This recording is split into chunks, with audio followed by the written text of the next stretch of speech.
जिंदगी जिंदाबाद। नमस्कार, कैसे हैं आप लोग? बहुत अच्छे से होंगे, पढ़ाई लिखाई मन लगा के कर रहे होंगे, जिंदगी जी रहे होंगे, क्योंकि आज विरासत में हमारे पूर्वजों ने जिस भारत को हमें सौंपे हैं, हमें अपने जिम्मेवारी का निर्वाह करना है और एक सुंदर भारत बनाना है। मैं निसार तेरी गलियों का वतन, मैं निसार तेरी गलियों का वतन, तू मेरा इश्क, तू मेरा जाने मन। एक 4-5 साल का लड़का अपने पिता के साथ गन्ने के खेत में जाता है और वो नन्हा सा बच्चा अपने पिता से पूछते हैं, पिताजी आप क्या बो रहे हैं? तो उनके पिताजी कहते हैं, मैं गन्ना बो रहा हूं। बोले गन्ना बोने से क्या होगा? बोले एक गन्ना बोने से इससे 4-5 गन्ने और उगेंगे। तो वो बच्चा इस बात को सुन करके सामने दौड़े दौड़े जाते हैं और वो भी कुछ बोने लगते हैं। तो उनके पिताजी कहते हैं, बेटा तुम क्या कर रहे हो? तो वो बच्चा कहते हैं कि मैं बंदूकें बो रहा हूं पिताजी। उनके पिताजी हंसते हैं और कहते हैं, बंदूकें क्यों बो रहे हो? बंदूकें भी बोने की चीज है क्या? वो नन्हा सा बच्चा कहते हैं कि मैं बंदूकें इसलिए बो रहा हूं पिताजी, एक बंदूक बोऊंगा तो इससे 4-5 बंदूकें और हो जाएंगे और इन बंदूकों से मैं अंग्रेजों का सामना करूंगा और आजादी को पालेंगे पिताश्री। दीवाने आजादी के थे वो दीवाने, न माने आजादी के बिन का दिल न माने। वो कोई और नहीं, प्रत्येक युवा दिल में क्रांति का चिंगारी जगाने वाले शहीदे आजम सरदार भगत सिंह थे। आज हम लोग प्रत्येक नौजवानों के दिल में धड़कन में बसने वाले, दिलों में राज करने वाले, और जब जब भी इनकलाब की बात होगी तब तब भगत सिंह सबके दिलों में जीवित होते रहेंगे। आज हम लोग शहीद आजम सरदार भगत सिंह के जीवन गाथा को जानेंगे। शहीद आजम सरदार भगत सिंह का जन्म जिस परिवार में हुआ वह एक क्रांतिकारी परिवार था और पंजाब के जिस धरती में उनका जन्म हुआ वो वीरों की भूमि कहलाती है। कहते हैं जिनके बचपन में ही क्रांति के बीज पड़ गए थे और 28 सितंबर 1907 ईस्वी पंजाब के लायलपुर डिस्ट्रिक्ट के बांगा गांव में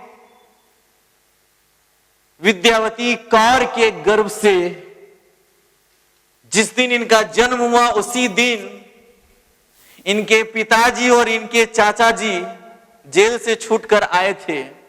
तो इनकी दादी जयकौर कहती हैं कि ये मुंडा तो बड़ा भागू वाला है कि जिस दिन जन्मा उस दिन इनके पिता सरदार किशन सिंह और इनके चाचा सरदार अजीत सिंह जेल से छूट के आए थे, और वही भागो वाला से मिलता जुलता नाम इन्हें भगत सिंह दिया गया।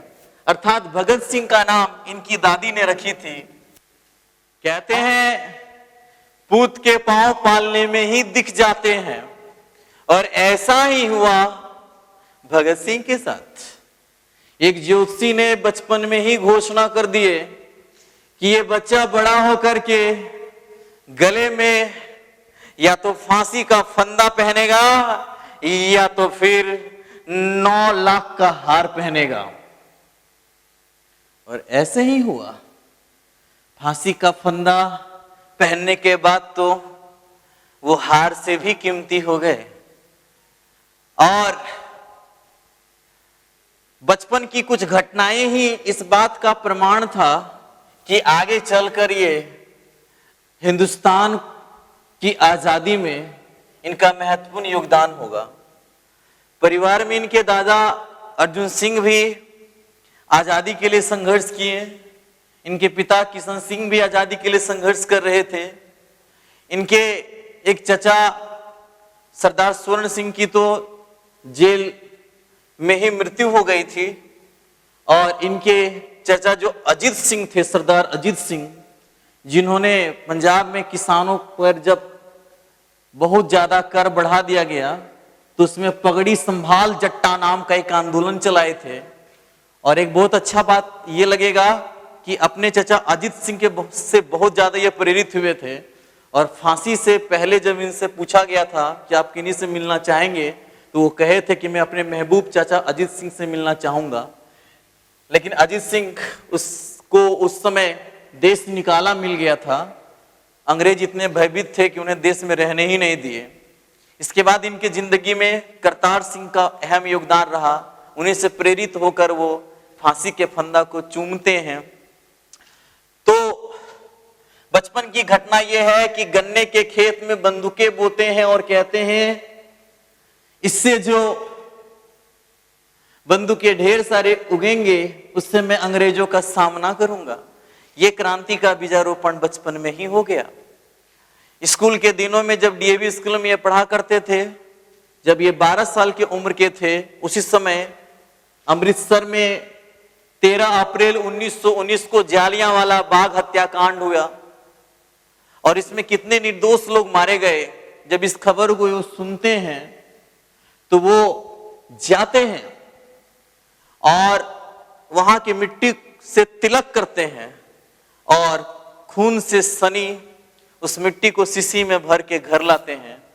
चारों तरफ फूल चढ़ाते हैं और सदा स्मरण रखने के लिए कि इस जालिम अंग्रेजी सरकार को भगाने में हम कोई कसर न छोड़ेंगे, उस शीशी को पूजते हैं।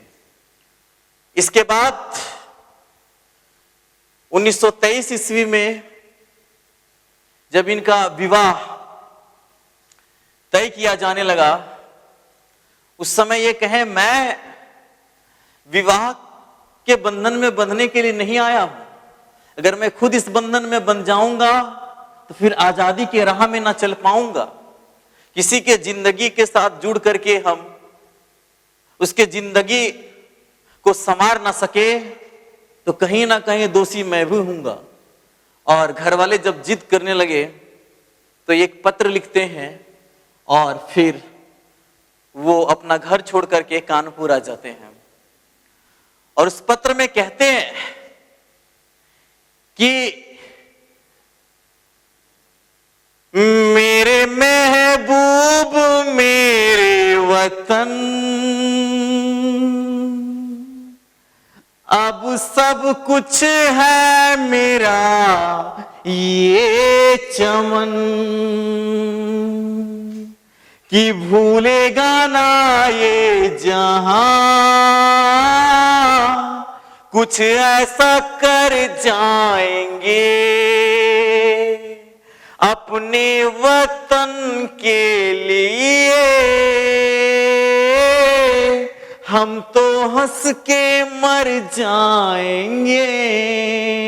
भगत सिंह कहा करते थे कि मेरी कलम मेरी जज्बातों से इस कदर वाकिफ है कि अब मैं इश्क भी लिखता हूं तो इनकलाब लिखाता है। भगत सिंह तो आजादी के दीवाने थे, वो आजादी की राह पर चले थे, इनकलाब लाना था, देश को आजाद कराना था, इसलिए वैवाहिक बंधनों में नहीं बंधना चाहते थे। वो नेशनल कॉलेज में कॉलेज की पढ़ाई कर रहे थे, लाहौर में पढ़ाई को छोड़ देते हैं। कानपुर में प्रताप जो गणेश शंकर विद्यार्थी उसका संपादन किया करते थे, वहां से बलवंत सिंह के नाम से छदम नाम से नाम बदल करके वो लेख लिखने लगे, लोगों में आजादी की अलग जगाने लगे। कानपुर में ही जब रह रहे थे वो, उसी समय चंद्रशेखर आजाद से उनकी मुलाकात होती है। दोनों की राहें एक थी, आजादी को पाना, दोनों में दोस्ती होती हैं और इस तरह से देश को आजाद कराने में दोनों की एकता रंग लाती है। और 1925 में काकोरी कांड जब होता है, 9 अगस्त 1925 को, जब काकोरी में ट्रेन लूट लिया जाता है, तो चंद्रशेखर आजाद द्वारा स्थापित हिंदुस्तान रिपब्लिकन एसोसिएशन पार्टी, इस संघ के अधिकांश सदस्य गिरफ्तार हो जाते हैं और कुछ लोगों की फांसी हो जाती है, जिसमें से फिर से यह संगठन टूटता है। लेकिन भगत सिंह वो हौसला देते हैं और वो कहते हैं कि फिर से हम संगठन को तैयार करेंगे। 1926 ईस्वी में सरदार भगत सिंह ने नौजवान सभा का गठन किए। सरदार भगत सिंह द्वारा नौजवान सभा का जो गठन किया गया, 1928 ईस्वी में इसका विलय कर दिया जाता है, हिंदुस्तान रिपब्लिकन एसोसिएशन में, और इसका नाम बदल करके रख दिया जाता है Hindustan socialist Republican association, HSRA। 1928 में एक घटना घटित होती है जब साइमन कमीशन भारत आता है, और उस समय लाहौर में जब लाला लाजपत राय इसका विरोध कर रहे थे, तो सैंडर्स द्वारा जब लाठीचार्ज किया गया, स्कॉट ने आदेश दिया था लाठीचार्ज करने का, सैंडर्स ने जब लाठीचार्ज किया एक अंग्रेज अफसर ने, तो लाला लाजपत राय घायल हो जाते हैं और कुछ दिनों के बाद उनकी मृत्यु हो जाती है। तो लाला लाजपत राय की मृत्यु का बदला लेने के लिए, खून का बदला खून से लेने के लिए, भगत सिंह, चंद्रशेखर आजाद, जयगोपाल और राजगुरु, ये चारों मिलके स्कॉट को मारने का योजना बनाते हैं।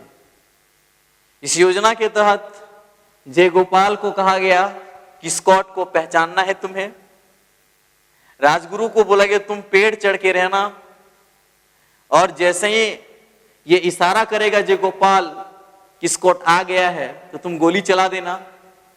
उसके बाद अगर वो भागने लगेगा तो जयगोपाल जो साइकिल लेके खड़ा रहेगा, उसका साइकिल लेके पीछा करके भगत सिंह मारेंगे।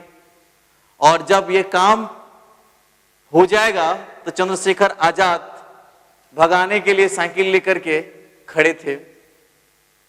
और इस तरह से योजना के तहत हुआ क्या, जिस डीएवी स्कूल में लाहौर में जहां पर इस घटना को अंजाम देना था, 17 दिसंबर 1928 को, उस दिन क्या करते हैं, जयगोपाल अपना साइकिल बीच रास्ते में खड़ा करते हैं और साइकिल में कुछ खराबी इसका बहाना बना करके चैन को इधर उधर घुमा रहे होते हैं। लेकिन जयगोपाल पहचानते नहीं थे सही में कि स्कॉट कौन है। और हुआ क्या, स्कॉट के बजाय सैंडर्स आ रहा था। तो इनको लगा कोई अंग्रेज अफसर आएगा तो वही स्कॉटे होगा यहां, और कौन आएगा, इतना टाइम में तो वही आता है। और जयगोपाल को लगा सब अंग्रेज में तो एक ही जैसा दिखता है। तो जैसे सैंडर्स आ रहा था, रुमाल गिरा देते हैं, इशारा कर देते हैं, राजगुरु एक गोली दाग देते हैं। भगत सिंह फिर 4-5 गोली और दाग देते हैं। तो भगत सिंह देखते हैं ये तो सांडर्स मारा गया है, मतलब कोई भी मारा गया, चलिए जो लाठी बरसाया था वही मारा गया है, बदला तो लिया जा चुका, आप भागना चालू कर दिए। चंद्रशेखर आजाद एक ही साइकिल में तीनों को बैठाएं और भागना गुड गुड गुड गुड लेके चालू। और होता क्या है, उसी समय एक भारतीय जो अंग्रेजों के पक्ष में काम करते थे, अंग्रेजों के पुलिस में काम करते थे, चांदनी सिंह, वो पीछा करते हैं तो उन्हें भी गोली से मारकर घायल कर दिया जाता है और इस तरह से सैंडर्स की हत्या कर देते हैं। इसके बाद लाहौर में उन लोग को पकड़ने को लेकर के पहरेदारी बढ़ते जा रही थी, इसीलिए लाहौर छोड़ करके वो अपना वेश बदल करके दुर्गा भाभी के मदद से वो कलकत्ता चले जाते हैं। भगत सिंह एक अंग्रेज अफसर बनते हैं, उसी समय वो दाढ़ी कटवाए थे, मूछ रखे थे, टोप पहने थे, कोट पहने थे।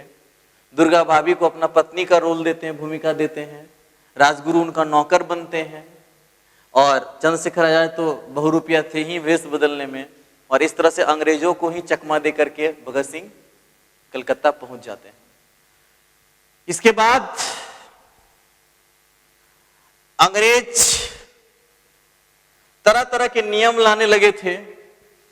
उस समय में पब्लिक सेफ्टी बिल को लेकर के विरोध हो रहा था और उसी की सुनवाई थी दिल्ली के सेंट्रल असेंबली में। और जब सब लोग गुहार लगा रहे थे कि ये सारे बिल हमारे हित में नहीं है, तो अंग्रेजी सरकार सुनने के पक्ष में थी नहीं।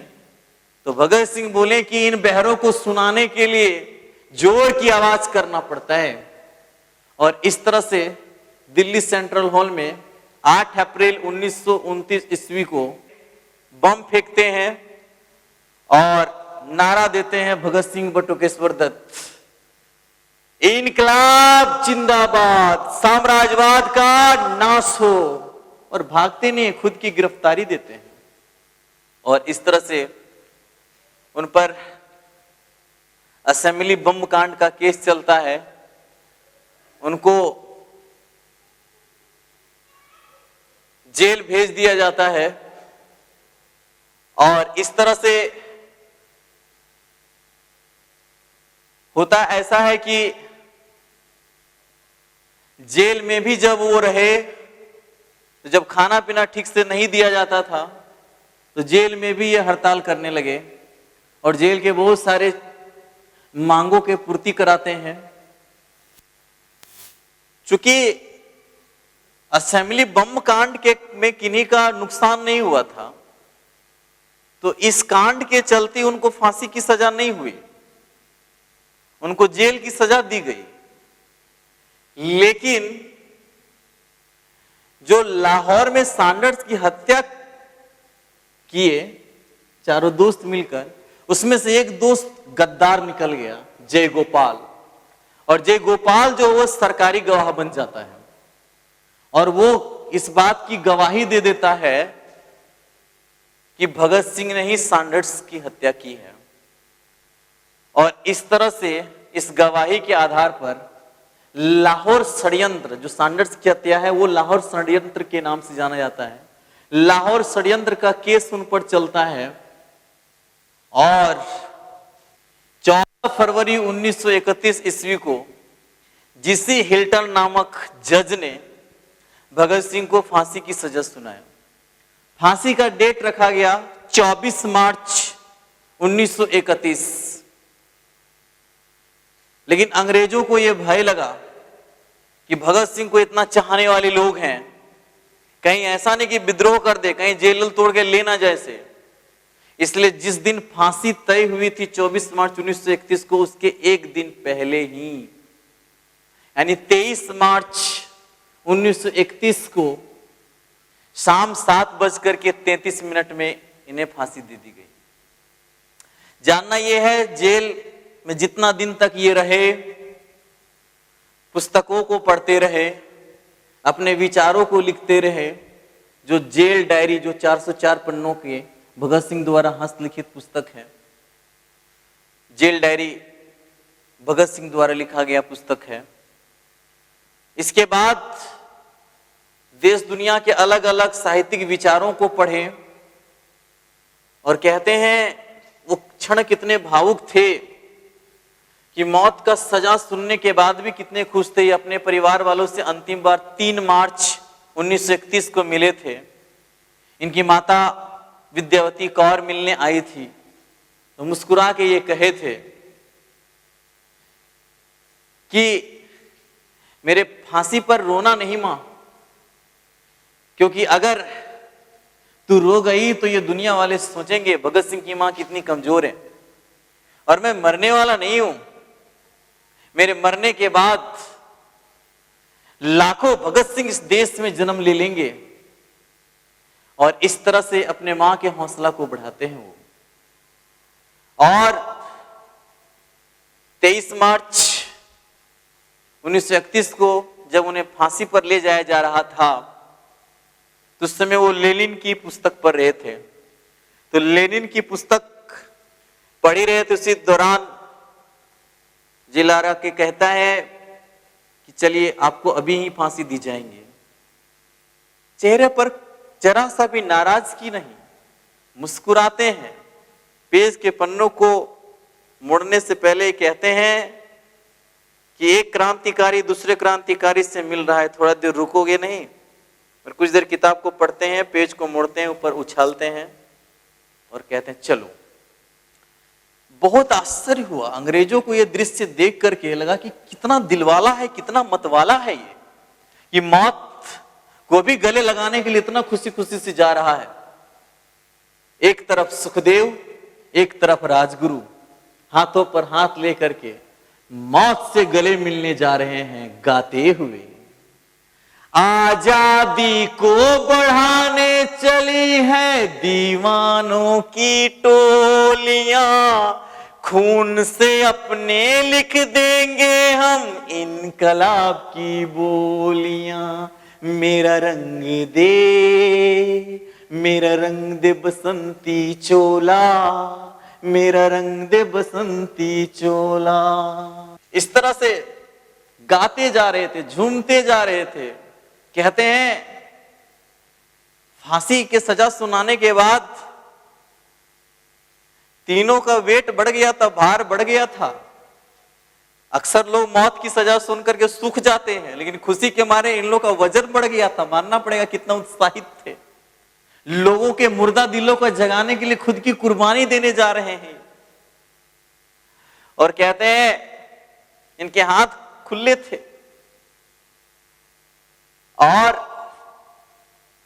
फांसी के फंदों को चूमते हैं। सब आपस में गले मिलते हैं आखिरी बार। इनकलाब जिंदाबाद का नारा देते हैं, साम्राज्यवाद का नाश हो का नारा देते हैं और खुद फांसी के फंदों को चूम करके गले लगा लेते हैं। और इस तरह से मौत के गोद में भी जाकर के 23 वर्ष की उम्र में 23 मार्च 1931 को जब भगत सिंह की फांसी हुई, इतना हसीन दृश्य अंग्रेज भी देख करके आश्चर्यचकित हुए। और कहते हैं जब जेल की सजा काट रहे थे भगत सिंह, जब जेल में थे, उस समय देखने आती थी अंग्रेज की बीबी लोग कि जेल में भी रहकर कोई एक दिलदार इंसान ऐसा है। भगत सिंह की फांसी तो हो गई, उसके बाद उनका शहीद हुए शरीर को लेकर के बाकी लोगों में विद्रोह ना हो जाए, इसलिए रात ही रात उनका अंतिम संस्कार कराने के लिए पहले तो रावी नदी के तट पर ले जाया गया, लेकिन पानी सूखा हुआ था। फिर सतलज नदी के तट पर ले जाया गया। आधा अधूरा जला ही था कि जेल के बाहर प्रतीक्षा रात से ही लोग करने में लग गए थे कि सुबह फांसी होगी।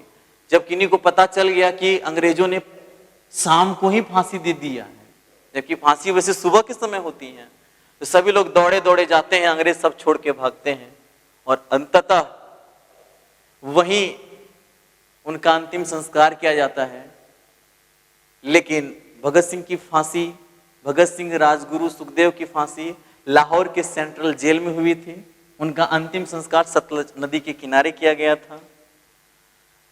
सबके दिलों में इनकलाब आया, एक क्रांति आया। अक्सर एक बात चलता है कि क्या महात्मा गांधी चाहते तो भगत सिंह की फांसी को रुकवा सकते थे। तो एक चीज जरूर ध्यान रखिएगा, भगत सिंह के फांसी को रुकवाने के लिए गांधी जी प्रयास नहीं किए, ऐसी बात नहीं है।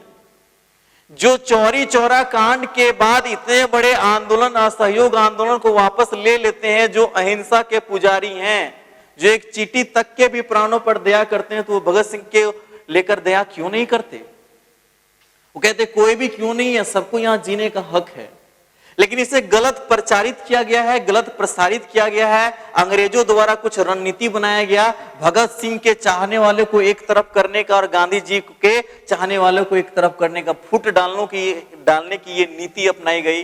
और बाद में कई राजनीतिक पार्टियां प्लस आज सोशल मीडिया में व्हाट्सएप, फेसबुक, इंस्टाग्राम, अन्य जगहों में कुछ लोग अपने स्वार्थ सिद्धि हेतु गांधी जी के छवि को कभी कम करते हैं, कभी भगत सिंह के छवि को कम करते हैं। ऐसा नहीं है। भगत सिंह और गांधी जी में वैचारिक मतभेद तो थे, दोनों विपरीत विचार के थे। एक हिंसा के रास्ते में है और एक अहिंसा के रास्ते में है। एक आस्तिक है और एक नास्तिक है। भले ही दोनों के विचारों में मतभेद है, लेकिन दोनों ही समांतर चलते हैं, दोनों ही आजादी की ही राह में चले थे। तो विचारों की मतभेदता होने के बाद भी आपसी प्रेम था।